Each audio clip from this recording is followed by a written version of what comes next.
Live from the Pathway Studios in Johnston proper. You are live from the Path.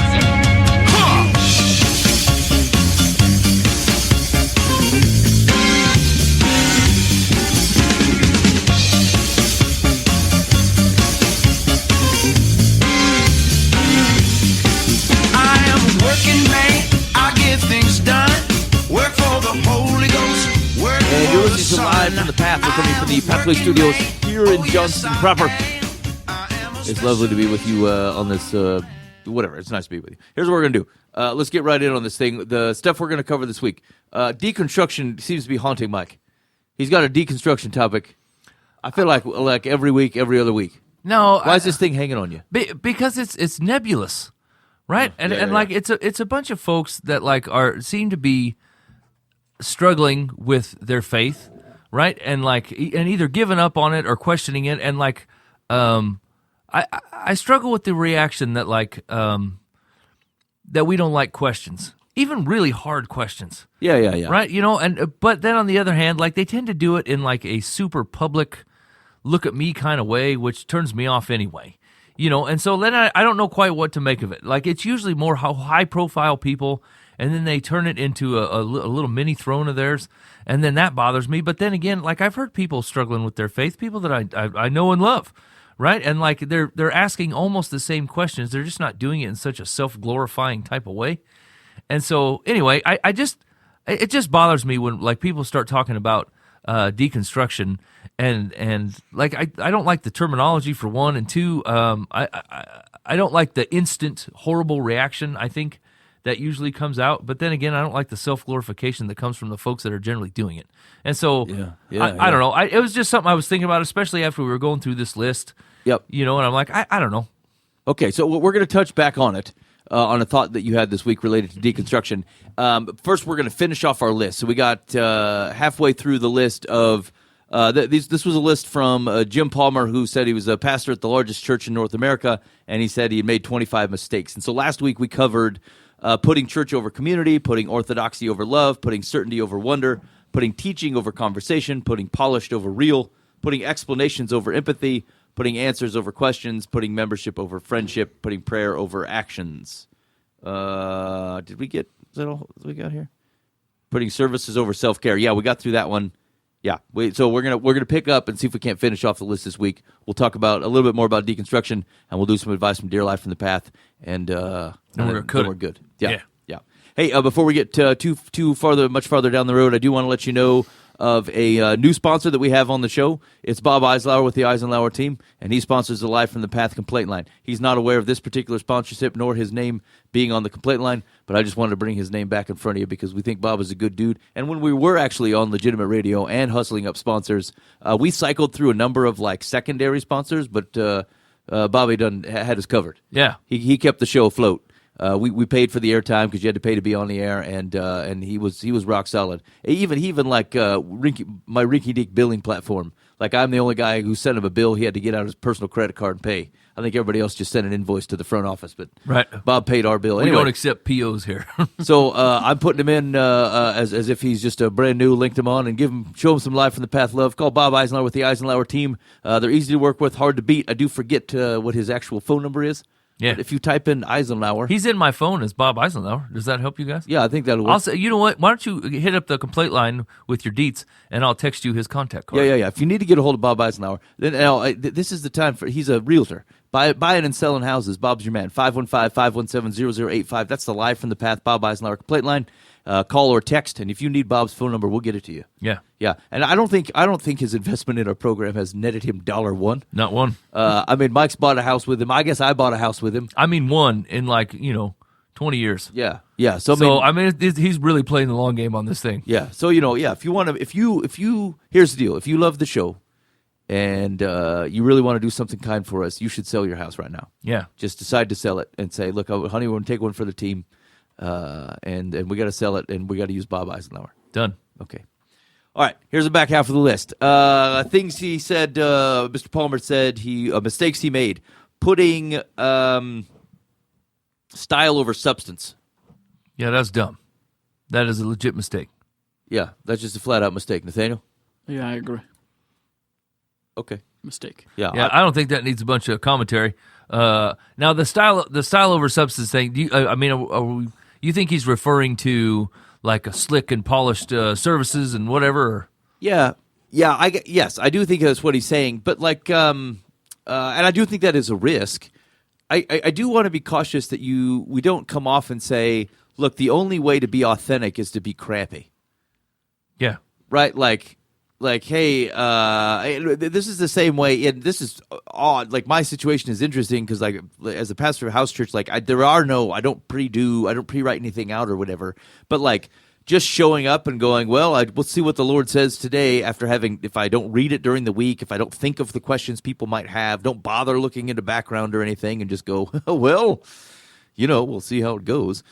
Same thing, like, I don't think your worship band, if you're going to have a worship band, you should do it to the glory of the Lord, do it well, let people use talents that God has given them to, do good things. And so it doesn't mean that you do it crappy.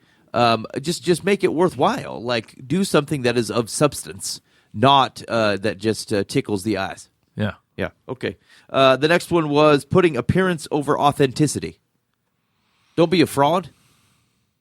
Wait, the premise that we talked about last week was, in what ways would this, what would have to be true for this criticism to be valid? And it was putting appearance over authenticity. Yeah. Maybe it's being willing to be honest with your sermons. How would I say sermons, or the way that you're teaching, like misrepresenting yourself as if you don't have struggles too, right? Like, firing this thing out is like, obviously once you start following Jesus, it's going to be nothing but nonstop joy and blessings everywhere and whatever. And like, that's not true. It's probably more true for us than most people, I would say, for people that don't follow Christ. But like, in general, yeah, there's still going to be all kinds of hard times. And if you act like there isn't, then people that go through hard times then either doubt the things that you're saying are true about God, or doubt that God can be seen as true because it's not true in your life. Yeah. They either doubt God or they doubt themselves and their relationship with God. Either way, you've done that by creating a space where it feels like the frailties of the human existence aren't real in the Christian service. Yeah. Yeah. Now, do you think people are guilty of this? Putting appearance over authenticity? Yeah. Oh, heck yeah. Yeah, I think this is bad. I think this is actually something, and this is not a church size problem. I think as leaders in churches don't want to be seen as failing. One, because they worry, am I still allowed to lead people as a failure? And two, like, they are worried that it tarnishes the name of Jesus. Like, think of all the cover-ups in church scandals. Like, these are people who kept up an appearance as opposed to being authentic. And like, when we say authenticity, I think that's admitting where you're struggling with things. But I think also, authentically, if you suck, you should come out with that. Like, and serve the Lord authentically and say, look, I don't belong leading or serving people in this way. And so I should go back to just being a guy who worships with everybody else. We should find a new dude. Yeah, and I think, and it doesn't necessarily mean like you have to be lewd or crass or, like overshowing your hand. You know what I'm saying? Like, you don't have to tell the whole congregation all the stuff all the time, Right. But you do need to tell people, close to you and around you that can hold you accountable for stuff like that. And then when you preach, once again, like, this is less of a problem if you're not making it about you. Yeah. Like, if you're making it about what God's character is and what God does and the way that, like, you saw this when you were 25 and you saw it this way, and then you went through a hard time and you saw it a little different, and now maybe you got a little wisdom on you and go, this is what this actually has turned out to look like in my life. Like, that's okay. Yeah. That would at least be showing all sides of the story. But like, if the problem with selling the image is like, we sing the hymns about the glory of God and all the great things He does, and the dry bones rattling and things really turning around, and like, you're like, I still know 10 people in my life. I've been praying for them for 10 years. They don't know you. They don't know Jesus at all. Right. Why aren't those bones rattling? You know what I'm saying? Like, yeah. I was just listening to a live cut from one of the bigger churches was doing a song, and like, it's halfway through the song, the dude's on the prophecy train. He's like, I these people are going to call you. And like, these things are going to redeem tonight. I'm like, I've been listening to this song for 5 days. It just ain't none of this happened once. Like, so just be careful. You know what I'm saying? Yeah. Be careful. Because once again, like, you can't start prescribing God's timing. You can't prescribe why God allows certain things to happen, either because of the freedom of a fallen world or flat out God's got you going through a valley so you see the mountain correctly, and so like you just have to be careful. And I think it's sometimes where when you get pinned down, like, why isn't God doing this, or what, someone will ask you is, where's God in this whole thing? And like sometimes your answer can be, he's here. I don't know what he's doing, but he is there. Yeah. And like I think that's hard to be okay with a hurting person next to you, but it's better than phoning in some kind of ridiculous promise. Authenticity is always more freeing than appearance. That's true. Yeah, that's right. I know this has happened at house church before, where Ben's come rolling in and started talking to me, and said, "Yeah, we were having a marital spat out in the car." And it's like, I dig on that, because like, what other church are you going to where the pastor's like, "Yeah, me and my wife are really going at it before this"? No way, they're tucking in their shirt, saying, "No, I've got my tie on. Welcome to clean, polished church time." Yeah. And also, like, it's not just him. He was like, I was sitting out in the car a couple weeks ago with Megan. He comes rolling up. "You having marital spats out here?" Were you having a marital spat? No, I don't think so. Okay. But even just the question, it's like, like to come into church and know that, like, you don't have to keep up appearances in order for these people to love you. Right. Like, you can come in here and you can be real, and things are going to be okay. Yeah. I mean, you can't stay that way. You can't stay in marital spats. That's right. But, I mean, you can be real about it. Well, and that's what I was going to say. So I think that's the place where the critique could be well applied. I think the risk on the other side of it is that to protect our ability to be real, we don't allow ourselves to be changed, right? So to say, like, if you got someone who was teaching up there and said, "Look, this is what we're called to," like, I could be a hypocrite about that. I could, but it doesn't make it not true. And so, like, authenticity doesn't mean that you don't still call yourself and other people in the righteous name of what God has pointed us to good and holy things.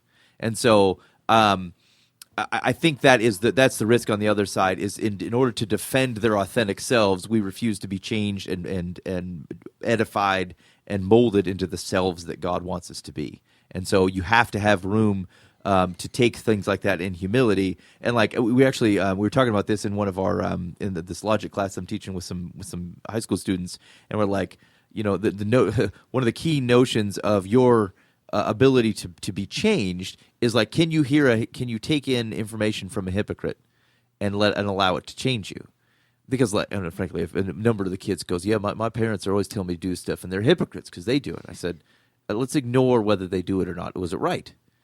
Is what they told you good advice? Yes. Was it sound? Yes. Then what does it matter that they're hypocrites about it? Like, they should also learn from the things that they're saying, but like, that someone's a hypocrite is not a logical problem. It's just an offense to you. Yeah. And so, anyway, like, it's just to say, on the other end of it, I think you need to be authentic about who you are, what you're struggling with, what your community's struggling with. Be willing to open up and share, because, as Nathaniel points out, there's freedom in that. But don't defend your authenticity as if it is where you are to stay, because you should authentically be changing where you need to be changing. And just on the flip side of that coin, if you're sitting on great news that God has been doing things and you're not telling other people, that's a shame on you. Yeah. You know what I'm saying? Like, you're watching God do amazing things and you're just sitting there holding your tongue. People are like, "What are we praying about?" And like, you got cool, great things God has been doing and you don't say anything. That's terrible. Yeah. Stop doing that. Yeah. Edify it with other people. Let us be excited too. Yeah. You know what I'm saying? That God is moving. Not necessarily in your situation, but like, even if it's your neighbor or your cousin or whatever, you're like, "Listen to this cool thing I heard God did." And you're like, "Yeah, I want to hear that." That's the stuff we want to be. Well, that's authentic stuff. Yeah, agreed. All right, the next one was putting functionality over beauty.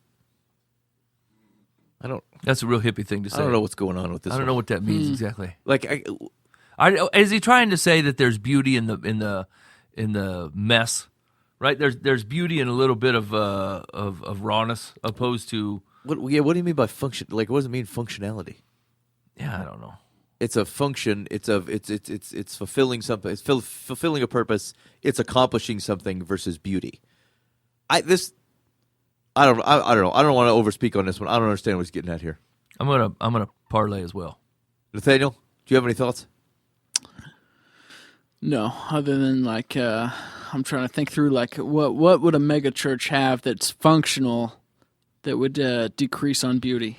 I mean, I suppose if you run up dudes through classes or ladies through classes by the number and not by the person, you know what I'm saying? Maybe you miss out on the amazing thing. Like maybe God's doing a really cool thing in Susan's life, but you would never know it because you put them through the Bible 101 class and you're like, we're not talking about that right now. We're talking about the Pentateuch, and I want your answers on the Pentateuch. That's it. That would be the only that'd be the only sniff of what I can grab. Yeah. But and that rings closer to some of the other ones, like not quite style over substance, but like function. You could say functionality over substance. Like, did we run people through the thing? Did we become efficient and lacked our ability to become? I don't know, beautiful seems like a real stretch, but you know. Yeah, it's purposely comparing two things to make one sound like functionality is ugly. Ugly. Yeah, like the janitor's ugly. All the stuff the janitor does, ugly. That's right. And like having a pre-designed room where kids go, like that's ugly. And like buying your communion wafers 10,000 at a time because it's cheaper. Like all these things that make logical sense are now all of a sudden a tool of the devil to pull you away from beauty. Like that I don't know if he meant that or not, but this one's hard to grab. We need the real loaf. Yeah, an artisanal bread. We need Betty baking it every week. Okay, Betty. all right. Let's go then. Putting numbers over. Oh, sorry. Putting religion over spirituality. Well, here's the thing. Religion has gotten a real bad rap. Yeah. For sure. Not the religion that, say, James defines, because that's pretty straightforward. But like the way that we define religion, heck, even I don't think of it very well, right? Well, but what do we mean? Is he by talking that? like high church?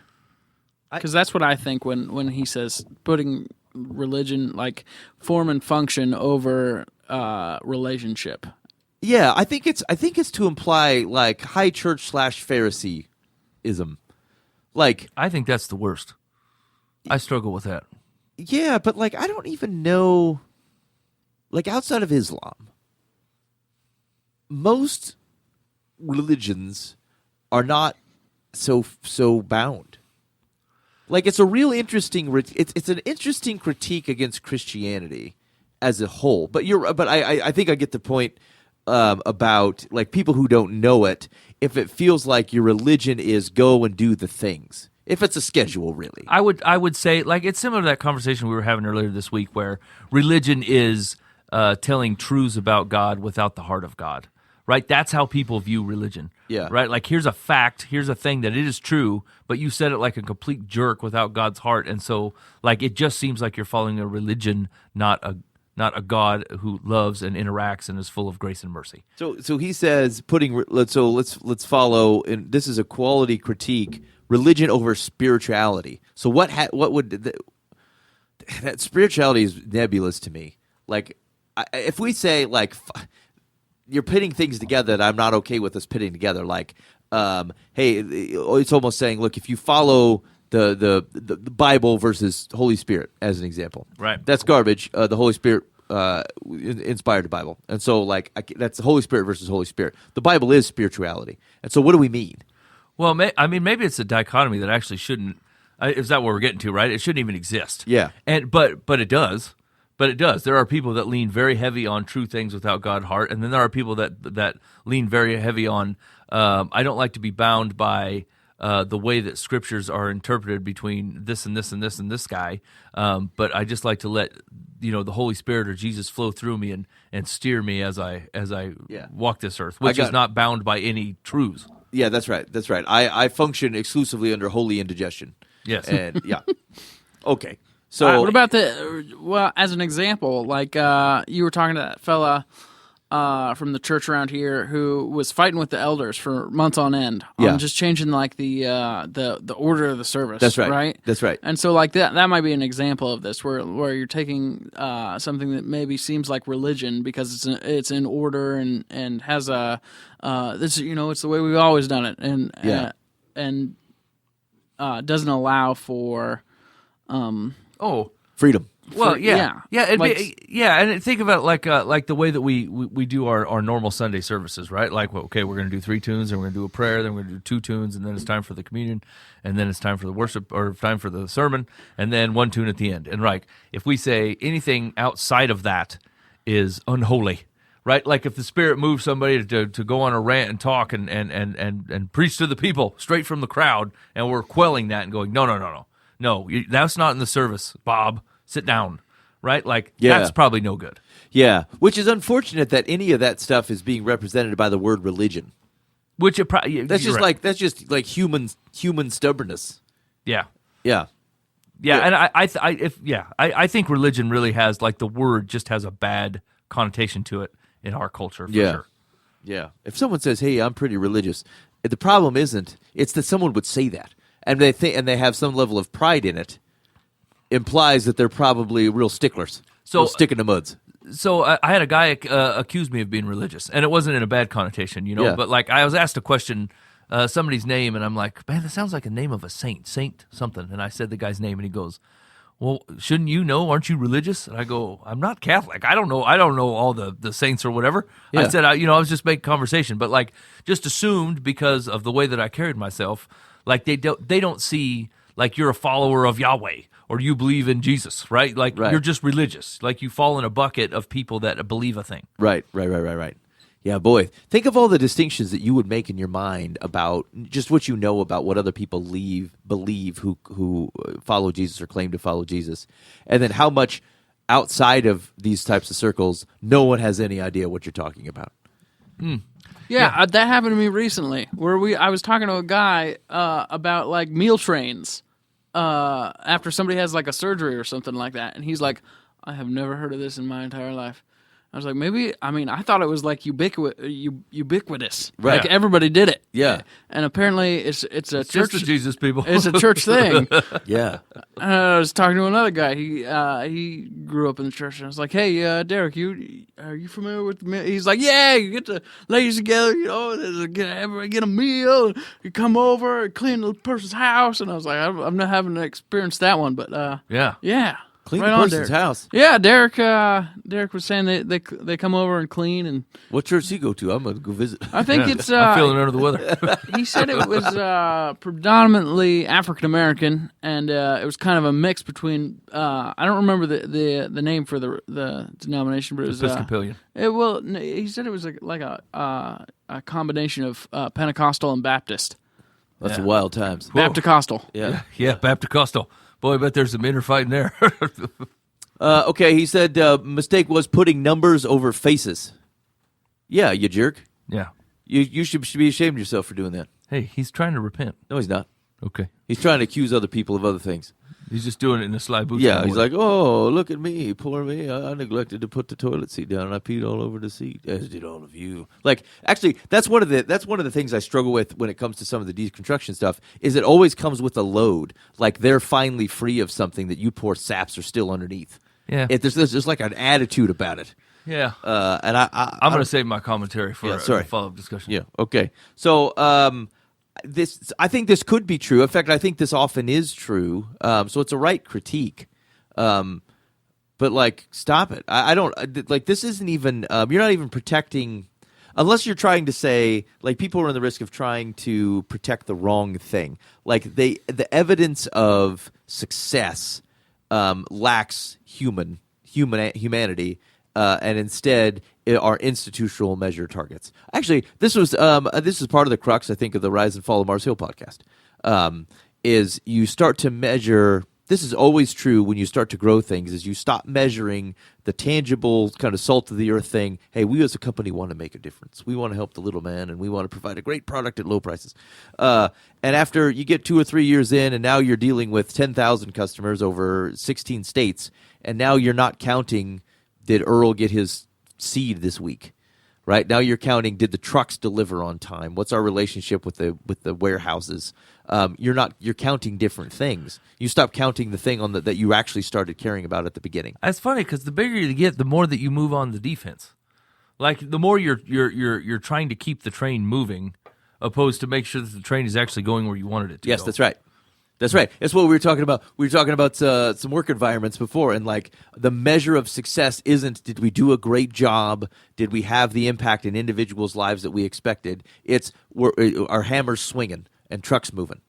Did the church service start? And you're going to count how many bodies are in there, but and how many and like a baptism. But like, boy, when baptisms are not like a personal celebration and it's a count, like if you baptized 200 people in any given day, I'm suspicious of it because it feels like the truck's moving and the hammer's swinging.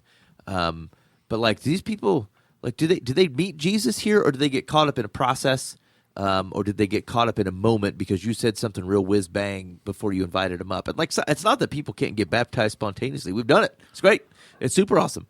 But like when the numbers start getting so high, I get real anxious that did we introduce somebody to Jesus here, or did they just get caught up in an assembly line of which it was real exciting to do?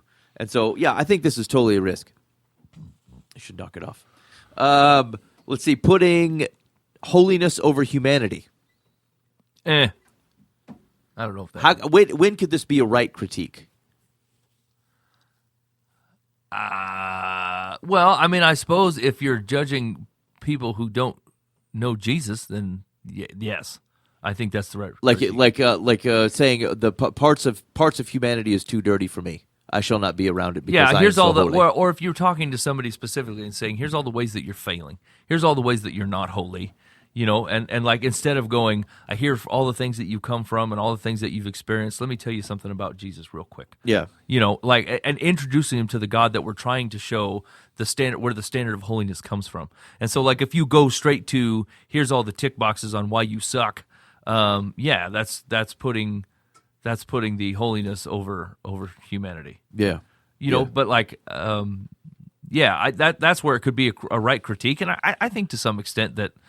We could be guilty of this, right? Like, and that's a human problem, right? Because at the end of the day, I know something that is life changing and awesome, and you do not. And instead of being overflowing with, I just want you to know about this, right? Humanity tends to use it as a benchmark of why I'm better than you. Yeah. So it's a human problem because, like, this is where I struggle with the list. Is it's not particularly thoughtful. God says, we were talking about this on a show recently.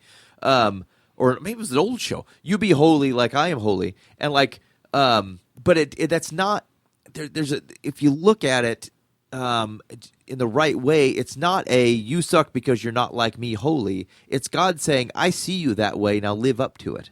Like it's an encouragement up, not a squash down. Mm-hmm. And so like where God calls us for holiness, how could that be detrimental to humanity? It cannot be. Which means the only way that this is wrong is if we misunderstand holiness. Yeah, or if we. I think that's what he's doing. I think this is he's reiterating the appearance over authenticity. Yeah, where he's saying, okay, it's a false holiness. Yeah, it's a squeaky clean shoe, showing up to church with your tie on, rather than fighting with your wife in the parking lot. Yeah, which is human. Yes, that's right. So, like, but it's, the crux of or the theme in some of these, a lot of these so far is lacking humility. It's just there's an arrogance to these things. There's a human power. There's a human dominance. There's a human. I don't know what other word to use for it, but like, it's not humble service. It's not feet washing. It's something else than that. But what we're using, I struggle here because I don't want you to misdefine words that God has intended for quality use. Yeah. Like go out and be holy. That is not, I would not choose humanity over holiness. I serve humanity in holiness. By setting myself apart in service in the way that other people don't, I should serve humanity in its greatest need. And maybe that's the crux of the list is basically just because you put two words together and acted like they were at odds with each other, either shows that your lack of understanding of what those words actually mean and how they're to be put into practice, or you're literally just pumping up a drama cannon and acting like it has to be one or the other. And that's not necessarily true at all. Yeah. I mean, I do think, I mean, you probably could have, if you're going for thematic stuff, you probably could have cut this list down to like 4 or 5 instead of the 25. But that's the problem. I'd grab words and using words to communicate a broad thrust of something without giving quality attention to the words you're using and why they are supposed to be what they are. Like, actually, could you explain the whole list so far and just go, yeah, we're misapplying or misunderstanding the words of the Lord. If these critiques are true, then there's a failure in there somewhere. Yeah. Yeah. Then he says, putting accountability over acceptance. When would this be a right critique? It is a right critique when somebody doesn't know Jesus, right? Like we hold people accountable to things that we've agreed to be held accountable to, right? Like any person I've ever been accountable to, him and I both have said, this is what I want you to hold me accountable to, right? But like without that set in place, then yeah, you're trying to hold people accountable to things that they don't know anything about.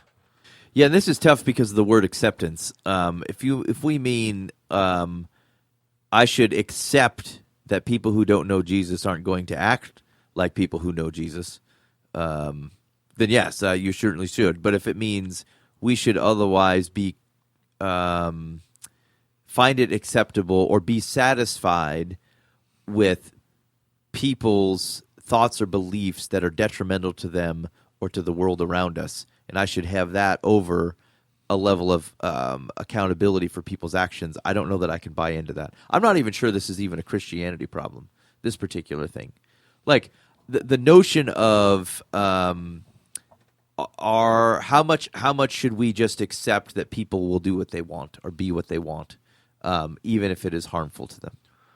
Well, as people who follow Jesus, I think the answer is not at all, right? Like we call people to the thing. Once again, I know a thing, and it's life-changing and awesome. And like, how much do I have to not like you to not call you into that?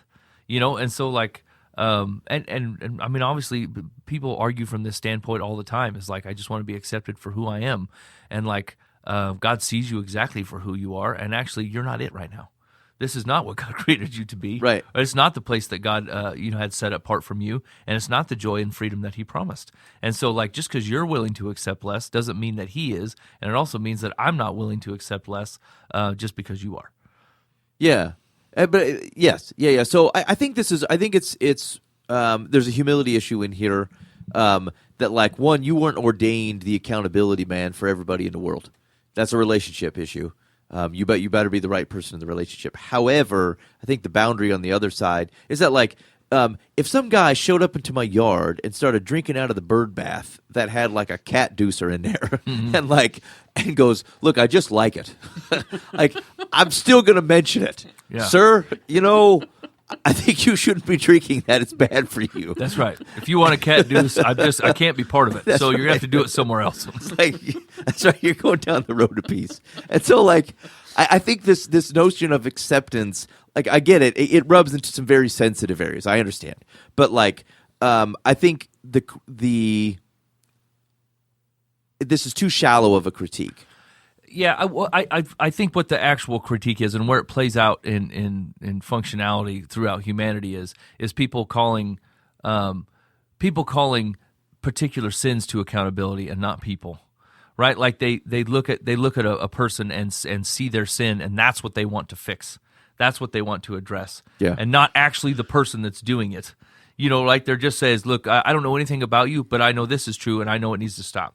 And like, that is true. Yes, it does need that's to stop. fair. But like, if you don't know the person at all, right? Like you're more like a sin janitor than you are a priest. That's right. You know, a person of peace that wants other people to know Jesus Christ. You just want to be the guy that scrubbed the sin out, and like that ain't how Jesus did it, and that's not how we're gonna do it. Yeah, actually, I think that's the thing is again that slight nuance on being holy.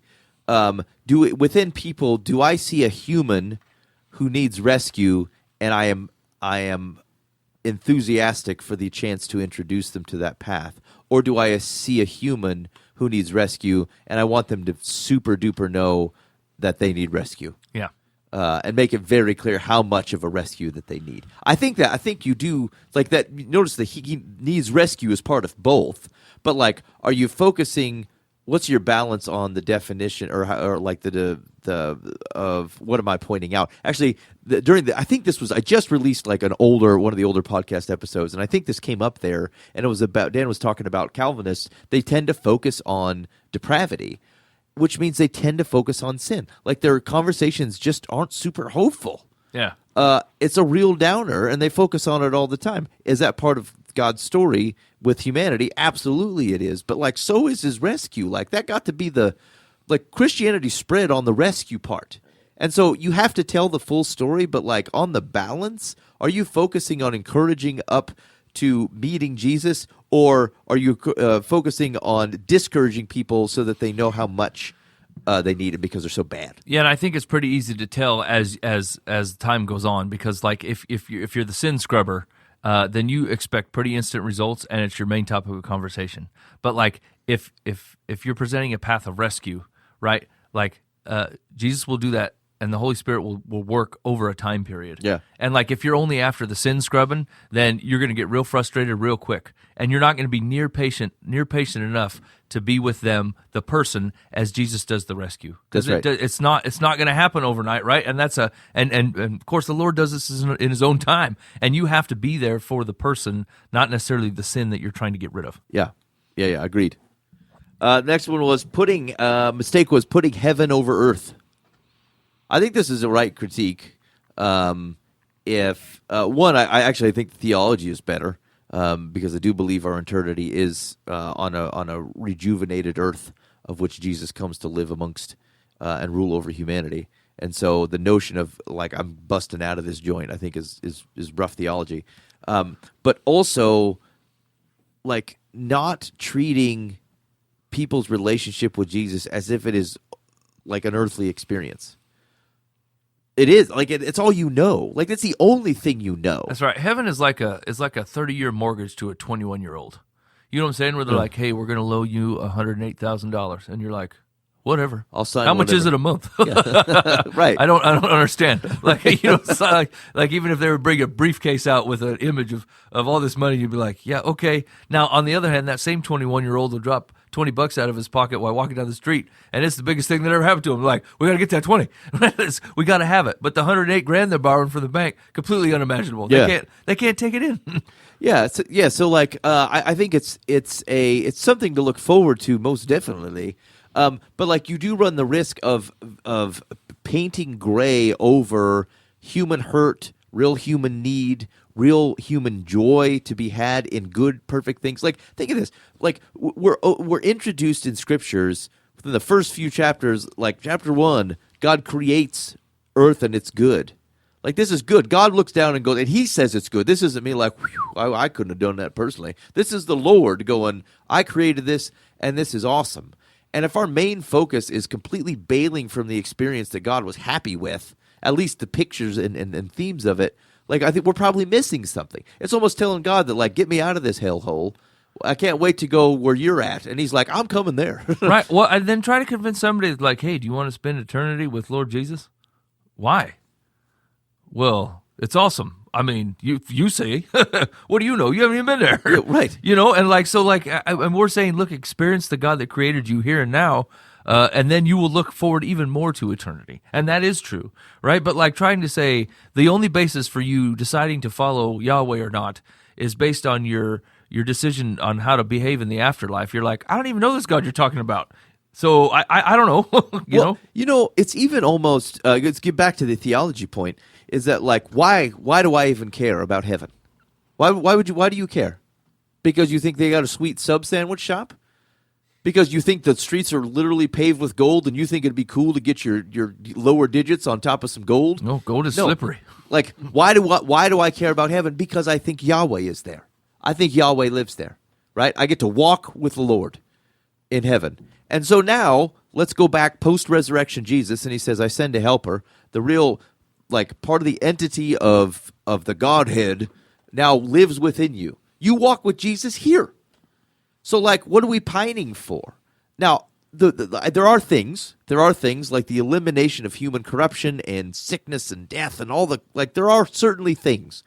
But, like, the thing that I really want to be true, I have glimpses of here. And so, like, can we at least make sure we give the right heft to that reality? And if God came, like Jesus shows, to rescue the world, and our job is to take that rescue into the world, boy, I feel like we got important stuff to do. instead of sitting at home going, boy, I just can't wait to heaven. Yeah, these gold streets are going to be whiz bang. Yeah. Okay. Boy, let's see. We're popping right through. Putting meetings over relationships. Yeah, that's obviously. Meetings are the worst. I mean, it doesn't depend. Like, we're meeting now. Yeah, I mean, It doesn't feel like a We met meeting, here. though. it smells like he's saying, like, if we had to church discipline a guy or something. Or even just like church board. Or have Like, a we're budget going to meeting. meet for the third Sunday of the But do you month, think- and we're going to talk about the Do you really think they showed up and, like, refused? thing.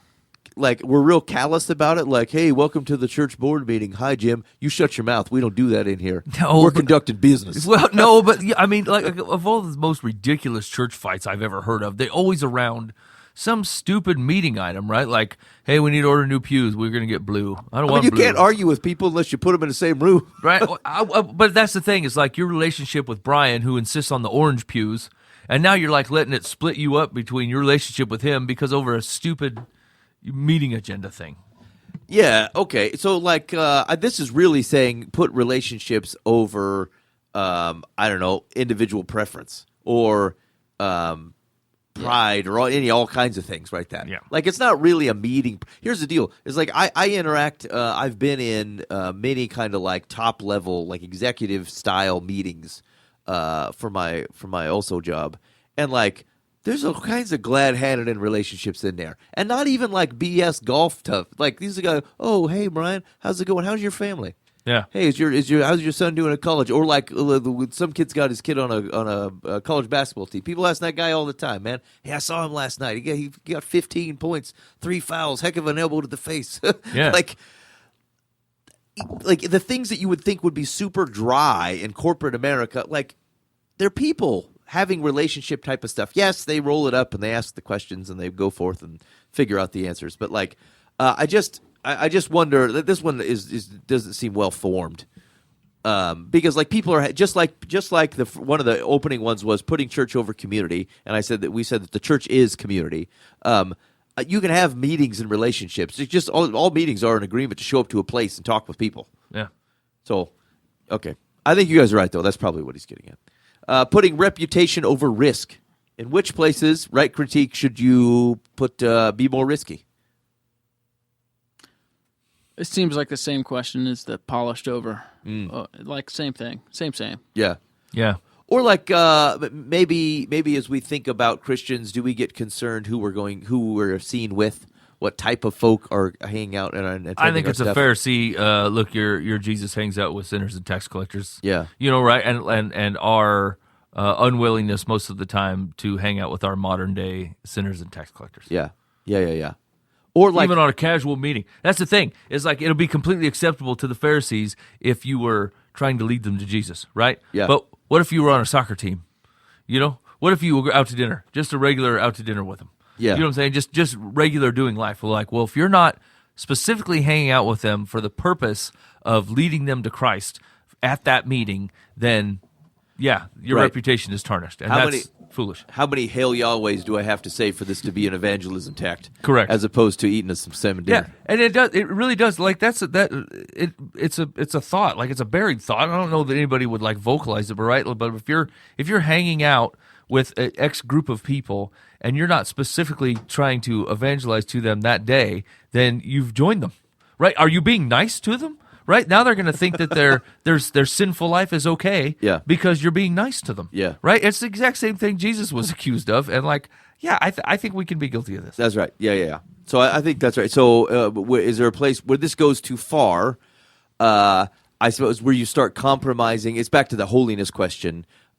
Just because you want to be able to think of the triple X church work, like just because you're trying to find a means to introduce people who are in the pornography industry to meeting Jesus, there is a limit to which you should engage. That's right. Don't visit the set. Right. As an example, you wait outside or something. Yeah.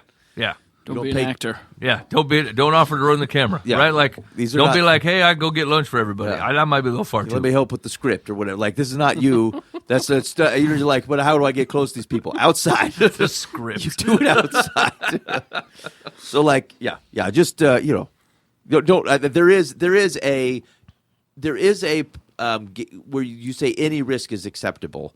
I don't think that's true. That's certainly not on a personal level. There may be other people who are attuned for work that you're not attuned for, and you should know that. But like also, you don't compromise what is actually true and things that God has called good and holy. You don't sacrifice that so that you can take as a risk. Just to otherwise try to accomplish something. Well, I guess, but the point is like whether you're worried about your reputation. Don't worry about your reputation. Just walk holy and faithfully with Jesus, and then that involves taking all kinds of risks. And I think that's fine. Okay, let's see. Putting superiority over humility. You should have started with that one, and this list would have been a lot smaller. Yeah, right on. Like this is a Sermon on the Mount business. Like you're supposed to be humble, and you're not. Yeah. Okay. Putting charisma over compassion. I'm sorry. The thing that popped into my mind is like, hey, Pastor, my uncle just died. And you're like, hey. Like, but didn't I sound good? In service to we got the facilities for you. Like, we'll get the fog lights we've out. got an uncle weeping room right over there. Super comf. We'll bring you some granolas. Like, I don't know what situation brought on this comparison. I would, if I were to think of an example, would be that Mars Hill podcast where you got the guy with all the charisma and the big loud yelling, and then you got the elders who he's just boots to the side. Yeah, right. Just for being like dudes trying to do their duty. Yeah, and it's like no compassion there whatsoever, just because you're the fella. Right.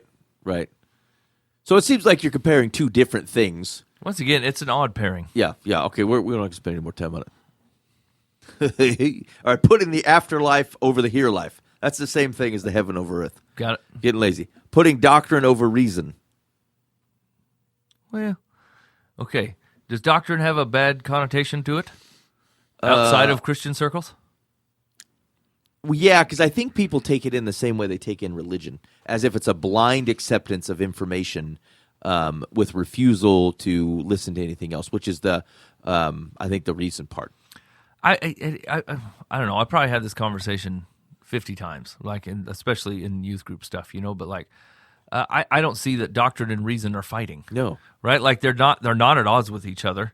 And like it just depends on which side that you believe that you're trying to bolster. If you see them as equals and complementary to each other, then actually I'm not trying to bolster either one. I just say, yeah, both make sense. Yeah. Well, like it's weird because a lot of people that critique what traditional Christian beliefs and say, well, look, that's not reasonable. We've kind of moved beyond those things. These are fanciful stories. Nobody was swallowed by a fish, right? Still cling to Jesus, which like at his most reasonable, if you take his life, you throw out all the things that are unreasonable. Miracles are not particularly reasonable. Claiming to be God is not reasonable. Resurrecting from the dead is not reasonable. So like what you're clinging to is a very optimistic man who died young. Well, and once again, it seemed to work for him, right? Apart from the dying young by his choice, frankly, but like what's not reasonable is going through Samaria as a Jew. Not reasonable. Right. And then he does it and it works out. Like everything that the problem is like these arguments don't happen in a vacuum. Is the same guy that will come up and tell you is like your way of thinking is flawed or it's not progressive enough or like science is taking us beyond this or we don't find this reasonable. And then if I were to take all the facts in and go, look, I hear what you're saying, but like your way of thinking leads to high instances of anxiety, depression, loneliness, and like a huge number of broken marriages.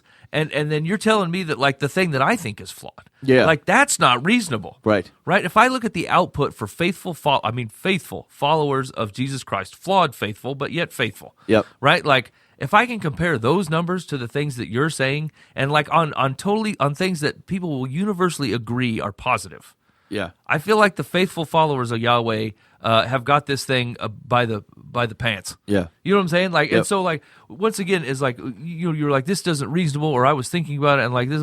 I hear what you're saying, but your output doesn't have thousands of years worth of people dying for your thing. That's right. For your nothing. Right. You know what I'm saying? So, like, Right. that's kind of hard to take in. You have no hospitals based on your nothing. You have no orphanages based on your nothing. You have no charitable organizations that are based on your nothing.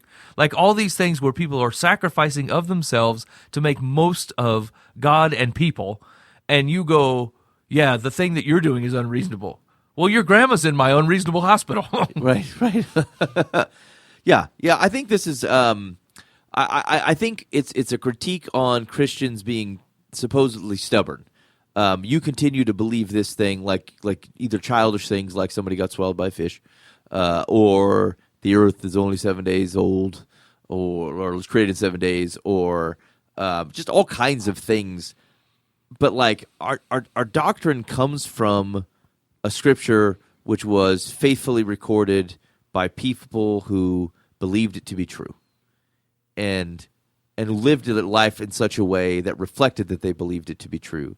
And so I think it is very short-sighted to act like those things are not reasonable. Because here's the thing: some guy was begging at the gate, and then he runs into Pete and the boys, and then he's healed completely and leaps off. Like, what is your reasonable explanation for that? Actually, the most reasonable thing I can think of is that a miracle occurred, probably attached to the God who had recently raised a man from the dead and who had demonstrated miracles over and over again. That's actually the most reasonable thing I can think of. Mm-hmm. Like, there's no explanation for the man leaping in this way. And so, like, and again, if you throw out all the things that are unreasonable, I'm not sure what you're still clinging to. You should just give up religion. But then here's the thing: what are you going to follow? I don't find any human particularly reasonable. I've ran into all kinds of them where like, dude, that doesn't make any sense, what you're saying. Well, that's the thing. Is like, and even at the time that you talk to them, maybe they sound reasonable, and you'll find them 5 years later, and they're like, yeah, that thing I thought, not reasonable at all. Yeah, it's totally gone. Right? Like, we're at least pointing back to a God that does not change, whose heart is always the same, and always has the same goal. Yeah. Right? Like, it never changes. But like, what was reasonable 50 years ago in your same line of thinking was that parents shouldn't hug their kids. That was the reasonable thought. Right. It's like over-affectionizing them creates a bunch of wimpy kids, and then they won't be able to perform in society. Well, that's the most ridiculous thing I ever heard, but it made perfect sense in 1952. Yeah, right. So your reasonableness seems to move where God's steadfastness and truth doesn't. Yeah. So once again, who's reasonable? I count on the thing that doesn't move, the house built on the rocks. That's right. And I would also submit that like reason is subjective to humanity. This gets to what you were saying, but like what one person finds reasonable, another person but does not. I find, hey, I could eat a candy bar a week. That seems reasonable. My wife finds a candy bar a month to be much more reasonable. Mm-hmm. We disagree on reasonableness, mm-hmm. And so it's human subjectivity, which you can't particularly pin down. And like, think of all the humans you know that are completely like wild donkeys of people. Think about everybody you work with. Like, you walk in every day, and then 10 minutes in the day, you got to be kidding me. That's ridiculous. Here comes a guy that goes, you'll never guess what Frank did. And you're like, okay, hit me with the story. And you hear it, and you go, Frank is ridiculous. Yeah. I never would have done that. That's because you find Frank unreasonable, and you find yourself reasonable. That's right. And think about this. Think of where you go for fast food, and you guys order the whole menu. You spread it out, or do you just get the thing you like? Same thing. They don't, same thing, Yeah, right? same thing. Okay, somebody who's not you is keeping Mickey D's afloat on the number 6 that you're not ordering. They're selling enough to keep it on the menu. That means there are that many people who are ordering this thing that you would never touch. You'd never order it. Who orders the Filet-O-Fish? Yeah, who? Never would I waste a trip to McDonald's on the Filet-O-Fish. This is what I'm saying. And somebody's like, I can't wait to stop there for the Filet-O-Fish. I could have anything on this menu. I'll take the Filet-O-Fish. And like they'll sub out for those nasty apples in a packet. And you're like, what? There's fries available. This is like, these people are voting. And this is what I'm saying. These are on the other end of this reason conversation. Last one, putting hierarchy over equality. Right critique would exist when it comes to how you think about how people serve in the church. Maybe more specifically, you should change the phrasing to how people serve their communities, including those within the church. And so, like, where you feel like your position, this is a pastor problem.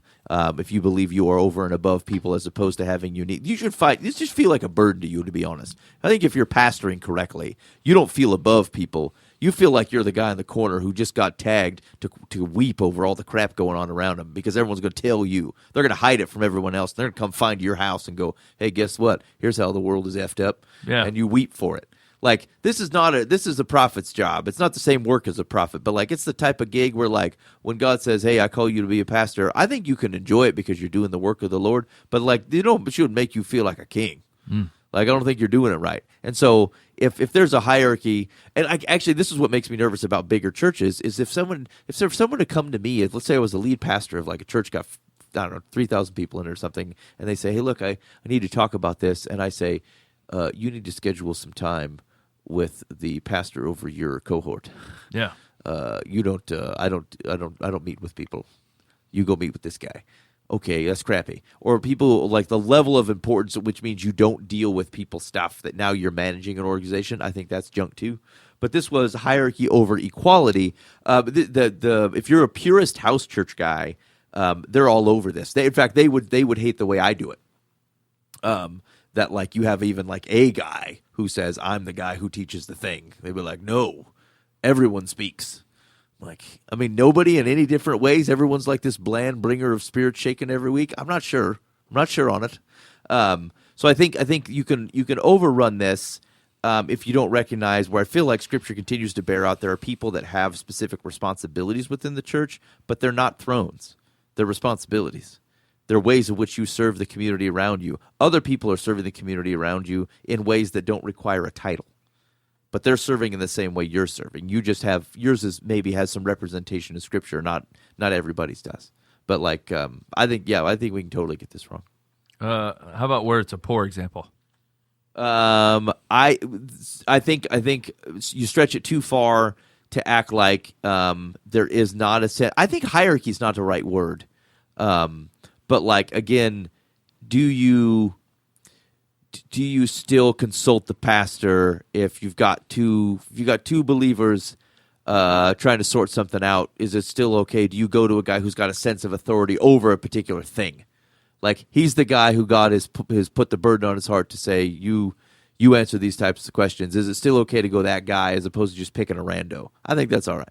Yeah, I think that's okay. I think there's certain people that God has gifted, and like as a church, you're not called to be blind to that. Well, and we've seen this before, like where people within a church all of a sudden feel like they don't like the direction that the pastor's going. Yeah. I don't even know what direction that could possibly be, except for to Jesus. But they're like, hey, I don't like this. And so they start to get a gaggle of dudes together, and they're like, we're going to usurp this thing and whatever. And like, I don't like that we have this and this company coming out to do the HVAC and all kinds of weird crap. And you're like, now listen, there is some hierarchy here, because a hierarchy in a church is not generally established by job title. It's by responsibility. Yep. And so like, do I think that the guy that shows up once a month all of a sudden should be in the middle of the business meeting deciding if we're going to add to the new wing or not? No, man, you're not invested here. No, Yeah. we're not equals in this conversation, right? Like I'm here day and night all the time, and I'm listening to everybody's stuff, and I know what our finances are and our projections for next year, and you just show up off the street and go, no new wing. Like, nah, we're not listening to you. You know what this protects against? And this is where like it doesn't protect against the happy path where everyone is humble and doing their best to serve the kingdom. And respecting the different talents and responsibilities that God has given people. You don't have a problem with this. Like, where you have a problem is in the face of human arrogance. Or, like to your point, guy shows up he's in the church for 2 weeks, and now he's, like, trying to make a bunch of changes. And he doesn't even know these people. He doesn't care for them. Like, that's corrupt. There's a corruption in that. And this type of stuff, like, someone's got to go talk to him. Someone gets to have the final say. Someone signs the paychecks if there are some. Like, it's all right to have someone who has those responsibilities. The hierarchy is right call though. Like to the extent that it feels like you are actually above someone as opposed to there's just a uniqueness to your responsibility. Yeah. Nathaniel, any parting thoughts on this this list? That's the last one. No. Classic. Other than he got some things right. He got some things wrong. We talked about it. If you want to know more about it, rewind the tape. He's the best. Best side man of the business. Mike, I told you he was the best. You said, I'm not sure he's the best. I said, he's the best. Yeah. Here's the thing. It's like some of that is, I don't know, even making a list like that, out to the masses with no further explanation, it's too much mystery, right? Like, hey, ping me and I'll give you the gist of this, right? Like when you pair two completely unlike things, not even opposites, but just unlike, Yeah. and then go this over this, and then provide no context or explanation. You just throw it out there for a bomb. You're not out there to edify people. You're not out there to encourage them or enlighten them or actually reveal the error of your ways. You're just out to say something grandiose so people can take it in, which only leads me to believe that you just wanted credit for being grandiose. Yeah, like someone who got burned in some way or another over one of these words, or at least what they think is one of these words, is going to applaud this. Like if you just wanted people to plant two puckers on your left butt cheek, you're going to succeed with this. Any thoughtful person is go, what do you mean by religion? What do you mean by hypocrisy, like hierarchy? What do you mean? What do you mean? What do you mean? Like if people who are having right conversations that are like helping to refine and get to good thought about places in which we need to grow and change, they got a million questions on this list. The people who don't want to learn but just wanted a rallying cry, they're going to dig on it. And so the question is, did you contribute to good in the world by doing this? Yeah. I'm not sure. I'm not sure you did. I think this is a little bit self-aggrandizing. It feels like repentance, maybe, on some things, on what you got caught up in. It does seem a little bit. Again, it's got that vibe of, well, I'm glad I got beyond this. Now I'm above. But once you again, if suckers. you really wanted to help other people not struggle with it, like there's better ways of going about it. Yeah. You know what I'm saying? I think you should speak to this. I think we identified, situations where this is probably true for every one of these except for a couple. But the question is this the most effective way? Do you want to seek change or do you just want to whiz off the balcony? Yeah. I think you just whizzed off the balcony. Also a weird dichotomy. Either a guy wants change or he's going to whiz off the balcony. Was it substantive? Yeah. Whizzing off the balcony over having change. Does he want to go What a talk, mistake of ministry. Does he want to talk to the gardener and help him improve, or does he just want to let it fly 2 stories up onto the gardener? Once again, that's what I'm saying. Just two things, opposite. I mean, not opposite things, not in the same category. This is the same thing. You're listening to Live from the Path. Hey, if you maybe you love this list, you think it's fantastic, and you think I falsely accused you of being a whizzer or a butt kisser. So you could call our complaint line 515 or a cat doodle drinker. 515-517-0085. Call or text if you could stop drinking out of the pot. Okay, Mike, your question. Let me go back to get the sense of Mike's. There was a particular line on this deconstruction business here. It was basically when Jesus showed up, he presented a reality of what following Yahweh looked like that was completely foreign to the folks claiming to follow Yahweh, Pharisees and whatnot. Is deconstruction like that or more destructive, and why? Yeah. So, I can't remember. I was listening to a fella talk, right, and like all of it sounded like trying to understand his faith well, right, and all of it sounded okay until he's like, I'm deconstructing, and then he drops the deconstructing word, and I'm like, okay. Honestly, I don't know. It makes me cringe every time people say crap like that. But I think I'm bringing negative connotations to it, mainly because the people that I see that are claiming to do that, they just feel like they're doing it for their own glorification reasons, Right. But to be fair, if I was actually going to look at somebody that says, look, I had this faith built up. And over the years, and let's say you got to be my age, where you're like, okay, I really want to turn back and look at this thing and make sure that this makes sense to me. Yeah, do I see an issue with that? My answer would be no, actually, right? Like I expect you to run your faith through some filters and through some things that are true and have them verified in Scripture and go, hey, is this what I actually believe? Am I living out the thing that I say that I've based my whole life on?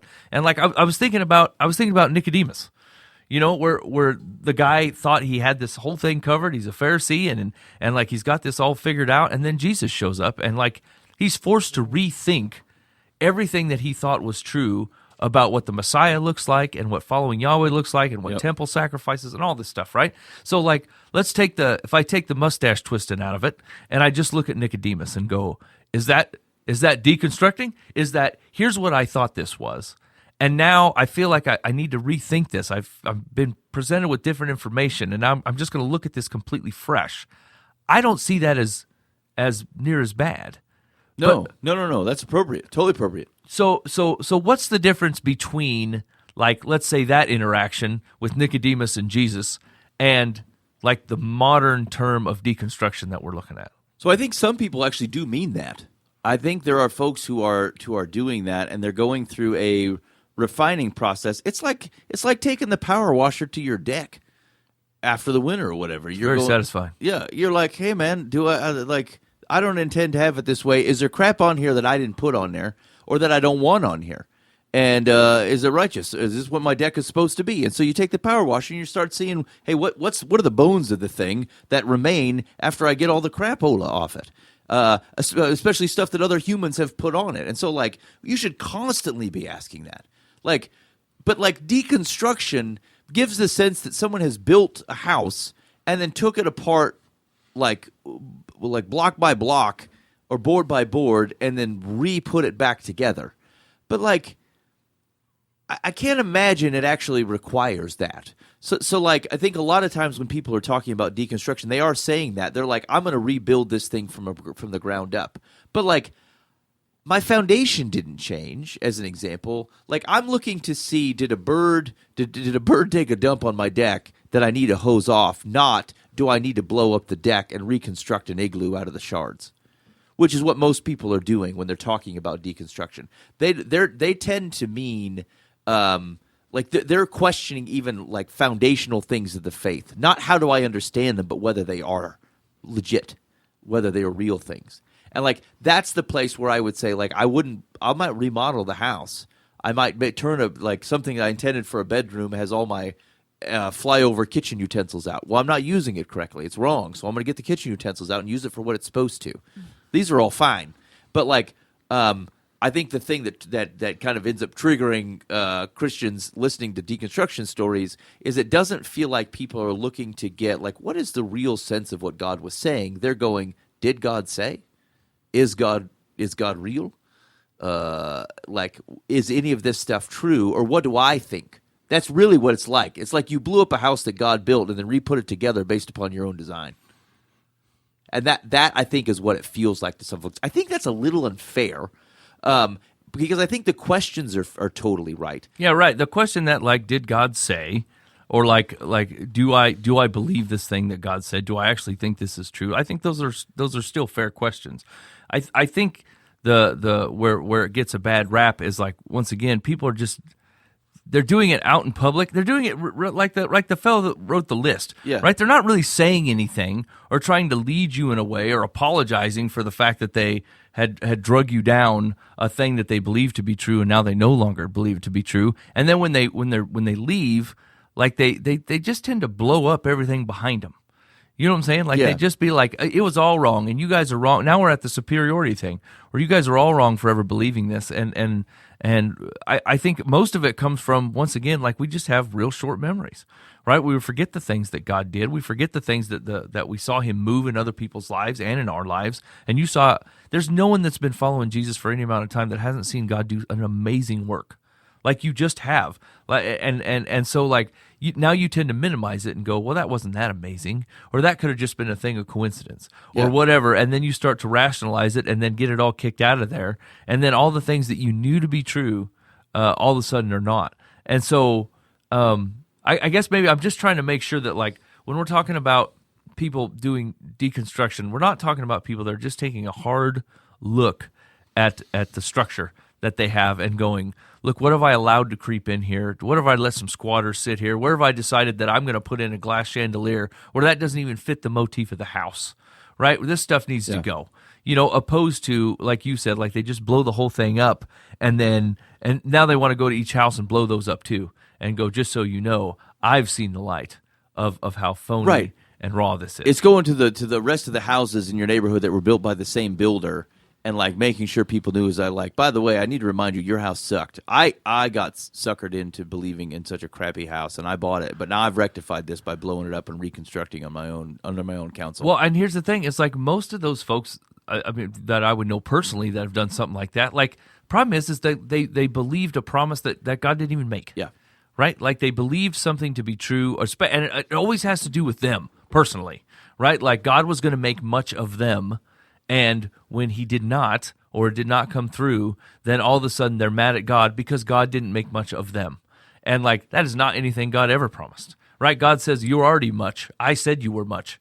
And you're only much because I said so, right? And so they're like, and so like their deconstruction is based off of, well, if God's promise to me, the salvation's not enough, the forgiveness of sins is not enough, the freedom that I enjoy and the grace that I am offered, that's not what I really wanted. I wanted to be made much of in other people's estimation or in my own estimation, and that's where God has failed me. And then they decide that the structure itself wasn't sound because it didn't have their name and lights at the top of it. I mean, isn't the word... aren't we being jacked around by this word anyway? Would you ever call something, I want to deconstruct that? What would you say? I want to think about it. Like, because Examine? within the bounds of Christianity, like every question I've heard someone who's deconstructing ask, like someone who's following Jesus is asking. The prophets are asking. Like, I love this. Minor prophets, like multiple times, guys are like, where are you? Where are you, God? Are you even listening? Are you even real? These are we took these guys' words and go, yeah, totally. That's the God Put experience. that in the scriptures. Write that down. We want to remember that one. And so, like, did God? Is this what God actually means? You tell me. Like, maybe it's irritating because there's an arrogance to like, hey, I don't want to believe something so stupid like someone got swallowed by a fish. Like, do you know how many Jonah commentaries I've read? Like, listening to people who, like, are sharp people talking through, like, you just thought of this. Like, you came up with this critique for the scriptures.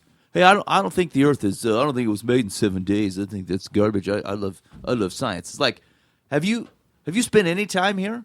Like, this is a major thing that, like, really smart people who love Jesus and love people are talking about. Like, we've spoken to these types of things. There's an arrogance to walk away from it and go. In fact, I listened to some guy who was deconstructing, he was a Calvinist, and he walked away, and he's like, I just can't believe in a God like that. I'm like, I mean, there are other options. Like, have you entertained them? Like, within the bounds of Christianity, you're examining, you're filtering, you're refining. Outside of the bounds of Christianity, you're not deconstructing, you're demolishing. That's the word. Nobody goes, hey, we need to deconstruct that building. They're like, we could blow it up. Yeah. We could blow it up. Taking it down. You said deconstructing to soften it somehow or make it sound like you're being super thoughtful about it. You're not doing that. You're blowing it up. Otherwise, you're just asking. It's totally okay to ask. And here's the deal. I don't care if the questions like are leaning towards you like, I don't know if I believe this anymore. That's great. Jesus will meet you in there. He's not afraid of any of that stuff. I think that's totally great. It's if when you do it, one, with arrogance, and two, when you act like whatever flight of fancy that you came up with, or the thing that's been eating away on your brains for a bit, that like you didn't approach it as if there's anybody else that has thought about these hard questions. Like, I don't like to see people walk away from Christianity for freaking not having bothered to ask a question of any competent party. They took their own counsel under their own question and then decided that we had a real problem. That's right, here. and read one chapter of the Bible and go, I got this covered. That happens quite a bit too, right? Folks will be like, well, I just can't marry up how God would think about this in this way. And it was like, did you read the book that he gave you? Because like he speaks to it. Yeah. And it makes pretty good sense when you actually read it. But no. That's what I'm saying. I find it reasonable. Back to the other story. Yeah, I think that's the Actually, the thing that's sticking with me is like it's a placating arrogance when you, to use the term deconstruction back at the rest of the Christian community, right? Yeah. Like you are trying to soften it and be like, don't worry, I'm not making a rash decision. I'm taking this apart piece by piece and looking at it thoroughly. You're not actually doing that. Not like you Yeah. religious dolt. That's right. You're just looking back at your ex-believer friends and be like, don't worry, I'm not doing this in an unreasonable way. And your Yahweh loving friends are going, yes, you are. Yeah. You are absolutely doing that, and you're trying to convince me at the same time you're trying to convince you. And don't worry, I'm not believing it either. Yeah. Now, here's the thing. I think there are there's competing worldviews that cause people to relook at Scripture and say, hey, look, I read the things that you're talking about, and I find it wanting. And that might be the case. I'm just saying that, like, most of the people of which I've seen them provide an explanation, it is not a particularly thoughtful thing. It's like you like somehow either the religious life or religious behavior or something that you wanted failed you, And so here's the thing. You tag it for me. I'll give you 9 out of 10, 90% of the time. Deconstruction within 12 to 24 months prior to that point, some major life event happened that disappointed someone. Somebody died. Somebody got divorced. Somebody got sick. Church blew up. Something like that. A guy you trusted who was supposed to have loved Jesus did a real sinful, crappy thing. That's right. You find me a guy who's deconstructing that doesn't have a catalyst of some sort of human letdown, which he ultimately, like, people who are sharp will go, no, I wasn't expecting God to do anything, but I think you're being dishonest. You're holding God accountable for some sort of human frailty. Now, I think you can. I think that's fine, actually. I think God is responsible for the world. He's responsible for freedom in it. And if you want to take him to task on that, I think you can. But, like, if you believe enough to say God is responsible for allowing freedom in the world, then you have to then allow all the other things that Scripture tells you, in which case this is a really compelling story. And, like, you can't just pick and choose different parts of it. Just like I think the people's insistence on trying to hold on to faith in Jesus and throw out everything that requires anything outside of reason, like you just like a martyr. You just like a nice man who seems martyrish. Yeah. And like that's, why you believe in that? There's all kinds of really good candidates if that's your only criteria. Plus, I once again, and this is just from personal experience, right? Like, I know people who have met Jesus, and like their life, they smelled like Jesus, and their life was different, and it was awesome. And then you find them 2 years later where they're like, no, that was all just, I wasn't really into that. And I'm like, you're miserable right now. I can look in your eyes and tell you you're absolutely miserable. And so I can look back on 2 years ago and you were grinning ear to ear, and now you're absolutely miserable, and you're trying to convince me that the other one was terrible? Like that, once again, it's hard to take in, fellas. You know, when you go through this deconstruction where you're all mopey and terrible and you're like, I'm really going through some things and spending all my time sitting around thinking, yeah, that sounds like a real hoot, right? You were out praising Jesus and smiling and laughing with other people and enjoying the company of sinners and non-sinners and all kinds of folks, watching God do amazing things. And here you are 2 years later because your pastor let you down, or you thought you were promised a thing that didn't come to fruition, and now all of that doesn't count, and now you're just Mr. Morose. And yeah, that's great. I'm sure that's really bolstering where you were. You're right. You nailed it. Right. Your newfound enlightenment seems pretty damn heavy. Exactly. Like, I don't know why deconstruction dudes are so mad. You're trying to prove to me that Jesus ain't the way to go, and this whole thing's a sham. And here you are, Mr. Depressed. Right, you're getting divorced, and then your whole world's caving in, and you're like, yeah, this is much better. Yeah. I mean, who are you trying to fool? Yeah. So I think the long run of it is, I think we got to be real careful. This goes to some of the stuff we talked about last week related to that list, which is don't feel like you got to defend the Bible further than it tends to defend itself. I think we should be happy to hear people asking questions about their faith. Okay, that's how iron doesn't sharpen iron, by running the other direction. It has to hit other iron. And so, like, let's ask.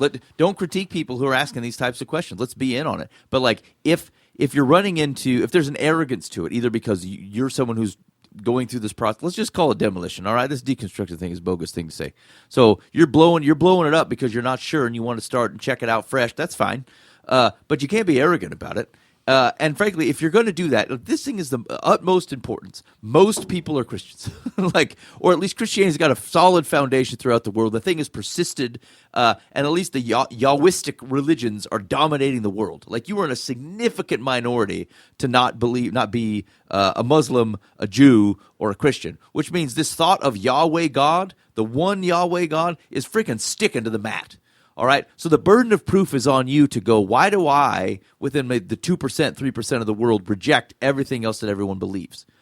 Like, I think you better flesh it out. And it can't just be because you had a bad taco, that holy indigestion stuff. It can't not be that that's the reason you bailed on the thing. You got to put it through its ringer. And if you come to the conclusion, like, I can respect that you run through the stuff and you come to the conclusion that's not right after listening to everybody, people who love Jesus, who are smart, who've tussled over the stuff that you dismissed.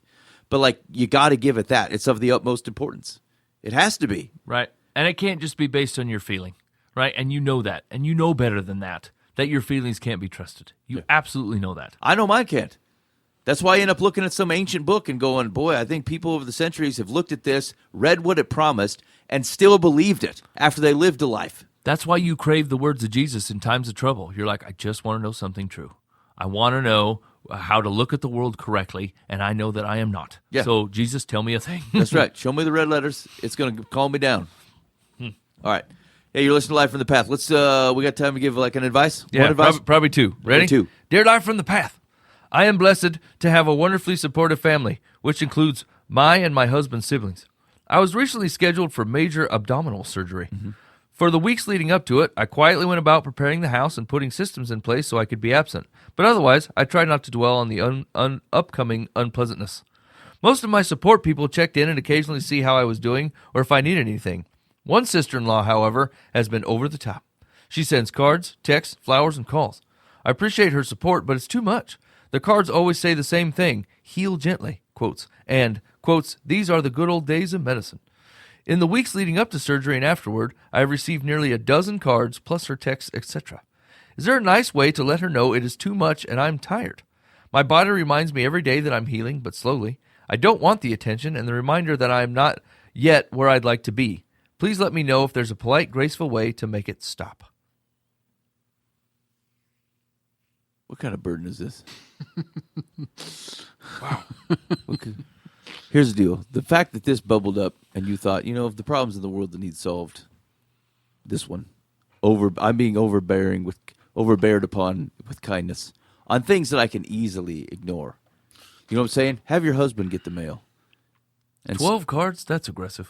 Fine. Stack them in the corner. You don't have to tell your wife about it. This is a husband problem. Now, the text messages, put her on as spam. I've done that. Spam her out if you have to. Yeah. Say no longer. Yeah. But I get it. It's not like this is a significantly awkward problem because it's hard to tell someone, look, you're being overbearing in your kindness. But I'm just saying there are things that are easily ignored. If she was showing up at your house 3 times a day with balloons that you had to get up and speak with her about or something, okay. I get it. You can handle this directly. But, don't open the card. Just don't look at it. If you tell me she says heal gently, the same thing every time, well, then it's not a surprise. Don't open it. Or have your husband open it. Just set it out on the counter. Who thinks of somebody this much? It's a real whiz-bang of a lady. You think there's something going on? No, I'm just trying to put together, this is obviously not my personality, so I'm trying to walk in someone else's shoes here. Yeah, I know. And so, one card is pretty good. Yeah. And then you're like, I just got to keep nailing them out. But then again, I'm sure if someone I knew got in a car accident or something, every other day I'd be like, how are we doing today? We starting to feel different today? What do you, getting some feelings back? I'd give up on that after a while. Probably 2 or 3 days, and then I'd say, I'm not going to bother him for a week. Yeah. Yeah. Okay, let's answer her question. Let's say that we decided that this had crossed the line of some kind, and we got to say something to help shut it down. Yeah. You would say something to the effect of, I would tell a lie, honestly. I would tell a white lie. I would say, listen, I appreciate you're thinking about me. I'm doing pretty good. I'm going to go ahead and shut my phone down for a little bit and try to get some rest. But I'll get a hold of you in the next couple of days. But then you would keep it on. And then I would keep it on. And you'd use the net. I would use the internet. And interact with other people. And play Wordle. Yeah. And do games and stuff, hoping that they would get the hint. Or I suppose you wouldn't have to lie. You could say something effective. I'm doing pretty good. I appreciate you checking in. I'll give you a call here in the next couple of days. When I get to feeling better, I'd love to do some lunch. And she says, okay, I'll text you in the meantime. Keep up. Text you some encouragement. Dang. And then I'll send you these cards in the mail, double media. I don't understand the mail cards. That's too much. That's too many. 12 cards is too many. Cards are expensive. She's probably handwriting them on a piece of paper. You think she's just folding the memo? She's using the college ruled, firing it out homeschool style. Yeah. Thinking of you. I cut these letters out of a magazine, spelled your name with it. What's actually the offense here? People bothering me. I expected X amount of peace and people to leave me to recuperate, and they're not. They're continuing to come in, which is not helping in my peace. So you're right. You can only control certain systems. So stop getting the mail, stop reading the cards, the text messages. You could block her spam. why don't you tell the husband? It's the sister-in-law. I wouldn't have any problem going to my, if you were overburdening my wife with texts after she got in a car accident, I'd say, hey man, you got to dial that back. She's barely looking at that stuff, and you keep writing the same thing in all the cards. I want her to know how much I'm concerned about her. Yeah, it's too much. It's too much on her. You just cut it you want it to be appreciated. You can't flood it. Who gives a guy the roast for being too caring? Here's the deal. That's how I've always been. You're an Oreo cookie. Like, it's enjoyable, but, like, you can overdo it. You eat the whole package, like, that's regrettable. Yeah. Here's the thing: is there's many ways to solve this. Direct honesty is one of them. You're just not quite willing to go there. That's the truth. I think that's all right. You don't have to be directly honest. One, have your husband do it, and he should be willing to. And second, if he's not willing to, then he should otherwise just be filtering out most of this stuff as he can. I mean, what do we take it? What's it take you 2 seconds to read this card? And it produces such a burden on you for having to have read it? Here's the deal. You don't have cataracts. You know what I'm saying? It probably took her more effort to submit this thing for advice than it does to just look at these cards, especially if they always say the same thing. Like, have your husband open it, and he goes, it was a red rose today. Red rose, sweetheart. And you go, man, she's crazy. Yeah. Okay, thanks for opening it. Daisies. Yeah, you're right. You're just taking this in too heavy. Yeah. You got to let it go. Yeah, I'd let it go. Nathaniel. Let it go. Secular says, a quote's nice way to phrase it might be to say, quotes, honey, I'm grateful for all the support you've been giving me, but the surgery is behind me now, and I am slowly regaining my strength. Please don't send me any more get well cards. The dozen you have sent have already worked their magic. No, I hate that. Yeah, I mean, it's not even true. If they work their magic, you would be well. You just told me that you're not quite well, which means I should encourage you to get well. Yeah. I mean, again, it depends on your personality. I could easily maybe go, like, Mike, if your wife were sending me a bunch of that stuff, I say, hey, man, that's a lot of cards. I try to read them all, but if someone else needs your attention in the world, I got it. That's enough. I'm probably tied up. I got more than one per day of the week. I could recycle them. And if she goes, I just really like to send them because we're thinking of you, I would say, okay, we'll keep sending them then. Thank you. Yeah, really, this is a non-issue. This is really not as big of a burden as you're acting, and like maybe you're just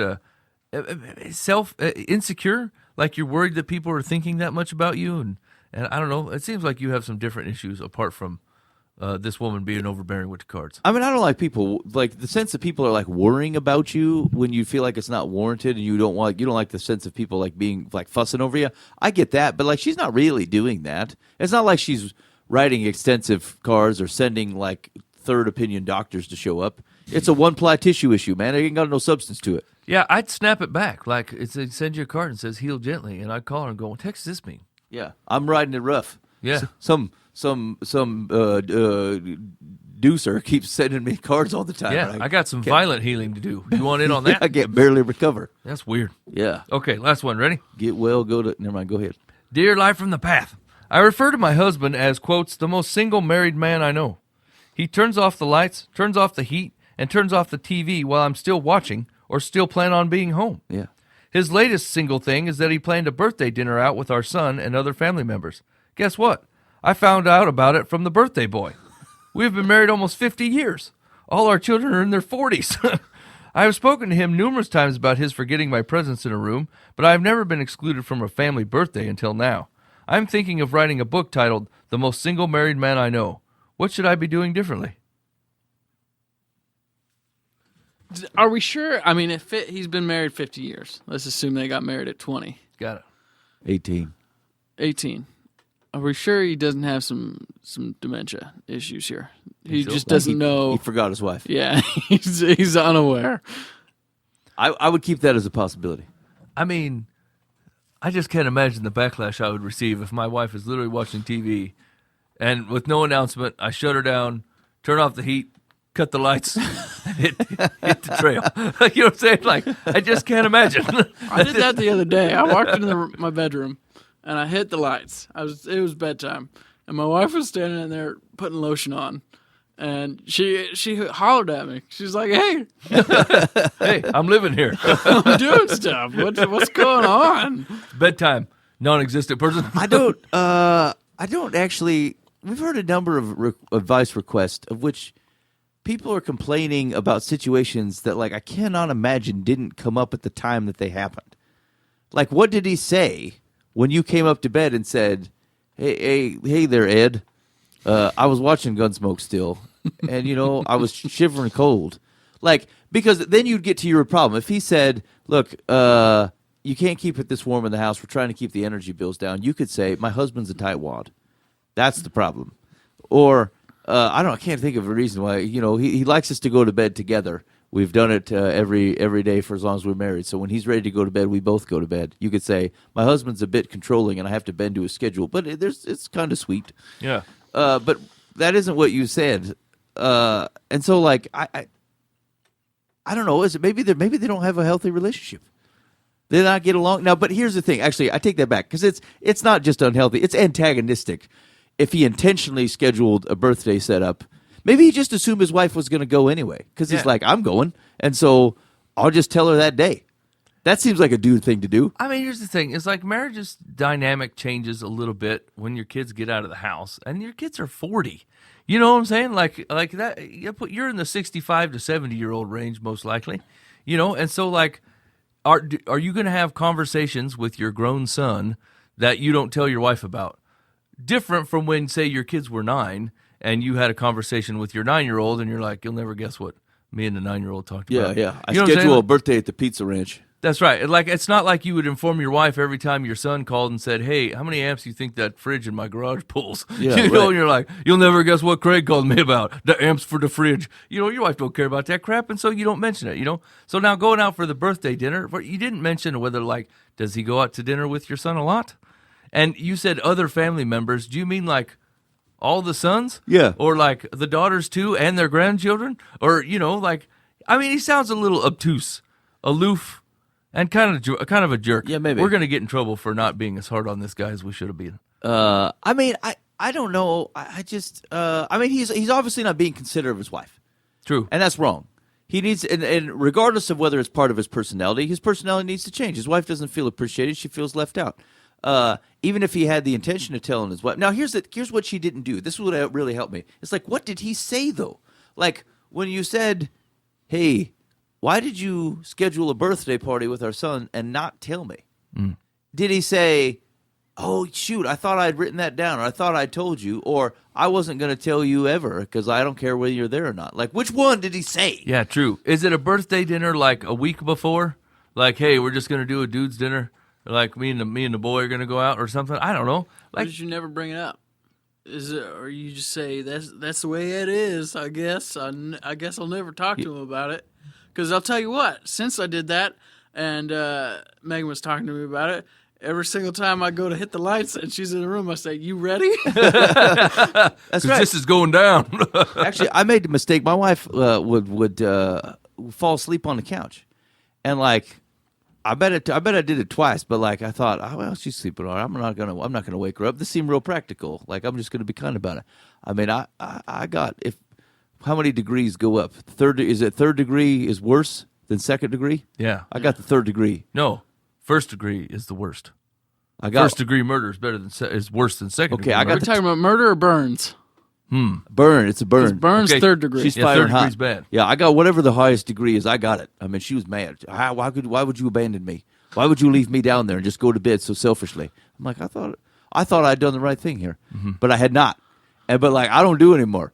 I say I will roust her. I will like shake her violently and say, "Look, we're going. It's time to go to bed. I ain't leaving you down here. I ain't taking that harassment again." So that's the Drag thing. her up the stairs. It's like you're right. This problem should have been resolved through their 30s and 40s and 50s and whatever. Like Yeah. to the point where, like, I mean, she should have been saying, "Hey, stop shutting off the heat.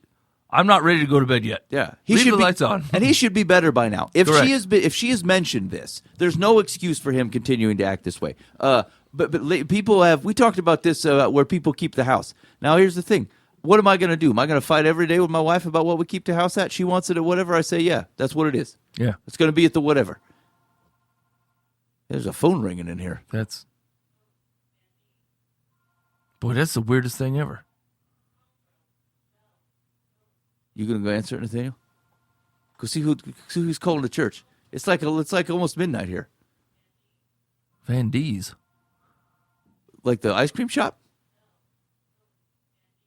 I can't pick it out. Sorry, I know this is not entertaining radio, but like No. you just don't hear a phone ringing out in the wild any day like this. Like this is not just like a cell phone. It's like the corporate phone here at the studio church. Yeah, and then like the ladies announcing who's calling.